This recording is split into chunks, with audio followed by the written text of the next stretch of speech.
మొన్న కేరళలో ఒక సంఘటన జరిగింది. అదేంటంటే దీపక్ అనేటువంటి ఒక పెద్ద మనిషి 42 సంవత్సరాలు డైవర్స్డ్ గార్మెంట్ ఫ్యాక్టరీలో పనిచేస్తున్నాడు. అతను తల్లిదండ్రులతో అక్కడే ఉంటున్నాడు. అతను పయ్యన్నూరు అనేటువంటి ఒక రైల్వే స్టేషన్ నుంచి దాని రైల్వే స్టేషన్ నుంచి బస్ స్టాండ్కి వెళ్ళేటువంటి బస్సులో ప్రయాణం చేసేటప్పుడు సంహిత ముస్తఫా అనే ఒక ఆవిడ ఆయనతో పాటు బస్సులో నిలబడి ప్రయాణం చేయడం జరిగింది. అయితే అప్పుడు ఏమైందంటే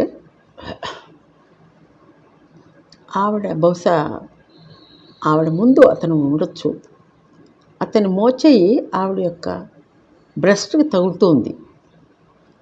అది ఆవిడ ఏమని భావించిందంటే అతను చేయాలని ఇలా చేస్తున్నాడు అని చెప్పేసి చాలా దుష్ట ప్రవర్తనగా దాన్ని భావించి తన సెల్ ఫోన్ తీసి అది చక్కగా తన ఐడెంటిటీ అంతా వచ్చేటట్టుగా వీడియో తీసింది.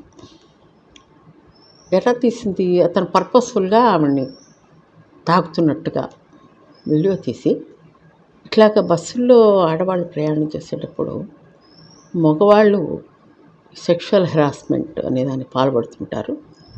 ఇలాంటివి చేయకూడదు. ఇది కనుక మనం ప్రజల దృష్టికి తీసుకెడితే ఎవరు ఇలాంటి ప్రవర్తన చేయరు అని భావించి ఆవిడ దాని కాస్త ఆ వీడియోని సోషల్ మీడియాలో పెట్టింది.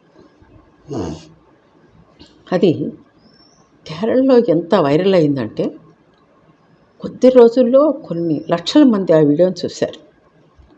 చూసి విపరీతమైన కామెంట్స్, ఇట్లా మగవాళ్ళు అలా చేయకూడదు, ఇట్లా చేయకూడదు, అవును హెరాస్ చేస్తున్నారు, అలాగా ఇలాగా ఆడవాళ్ళకి రక్షణ లేదు, అలా ఆ రకరకాల కామెంట్స్ వచ్చేసాయి. ఇవన్నీ కూడా ఇక అతని యొక్క పుట్టినరోజు జనవరిలో 17వ తారీఖు. ఆ పుట్టినరోజు ముందు రోజున అతని స్నేహితుడు గమనించి అతని దృష్టికి వీడియో తీసుకువెళ్ళాడు. చూడు, ఇలాంటి వీడియో సర్క్యులేట్ అవుతుంది, అది నువ్వు చూడదు. అతడు చూసేసరికి చాలా అవమానపడిపోయి ఇక ప్రజల్లోకి వెళ్ళి నేను తలెత్తుకు తిరగలేను అని చెప్పేసి ఆ పుట్టినరోజు రాత్రే ఆత్మహత్య చేసుకున్నాడు. ఇట్లా అతను ఒక్కడే, పైగా తల్లిదండ్రులు వృద్ధులు, వాళ్ళు ఈ దుఃఖాన్ని భరించలేక ఈ విషయం అంతా బయటకు వచ్చేసింది. ఈ వీడియో స్నేహితుడు చెప్పడం, అతను చాలా బాధపడుతూ ఫోన్ చేయడం ఇవన్నీ వచ్చేసాయి. అతను తల్లిదండ్రులు చాలా బాధపడి తల్లి ఏం చేసిందంటే పోలీస్ స్టేషన్లో కంప్లైంట్ చేసింది.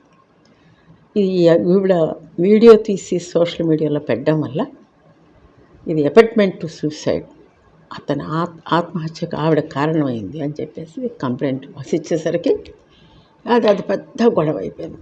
గొడవైపోయి ఇక అది కూడా మళ్ళీ సోషల్ మీడియాలో విపరీతమైన డిస్కషన్. మగవాళ్ళందరూ కార్డ్బోర్డ్ బాక్సులు పెట్టుకొని బస్సుల్లో తిరగడం, మేము ఎవరికి తగలము అని అన్నట్లుగా.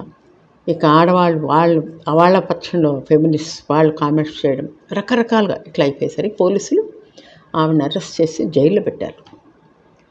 ఆవిడ ఇప్పుడు పోలీస్ రిమాండ్లో ఉంది. ఇది జరిగి కొద్ది రోజులు మాత్రమే అయ్యింది. ఇప్పుడు ఇలా ఏదన్నా ఒక బస్సులో సంఘటనలు చాలామందికి ఆడవాళ్ళకి ఎదురవుతుంటాయి. ఇలా జరిగినప్పుడు ఆవిడ ఒక సైకాలజిస్ట్ అని కూడా చెప్పుకుంటోంది. ఆవిడ ఏం చేయాలంటే,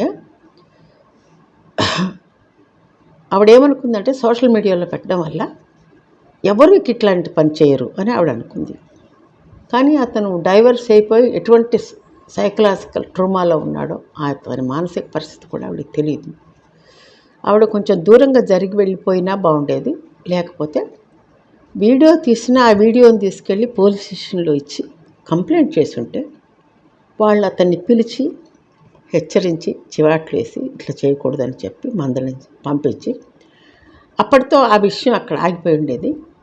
అది అతను ఆత్మహత్య చేసుకునే వరకు ఇది సోషల్ మీడియాలోనే ఒక జడ్జిమెంట్కి వచ్చేసేసి ప్రజలు అటుపక్క ఇటుపక్క మాట్లాడేసి ఆవిడ అరెస్ట్ అయ్యి జైల్లో ఉండిపోయే వరకు వెళ్ళేది కాదు.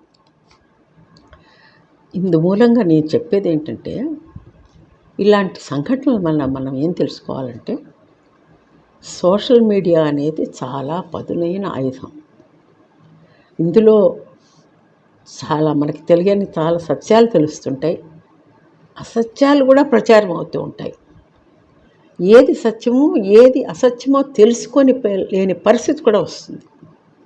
అందువల్ల సోషల్ మీడియాని మనం వాడుకునేటప్పుడు దీన్ని చాలా జాగ్రత్తగా వాడుకోవాలి. లేకపోతే ఇలాంటి అవాంఛనీయమైనటువంటి పరిస్థితులకి దారితీస్తుందని చెప్పాలనుకుంటున్నాను.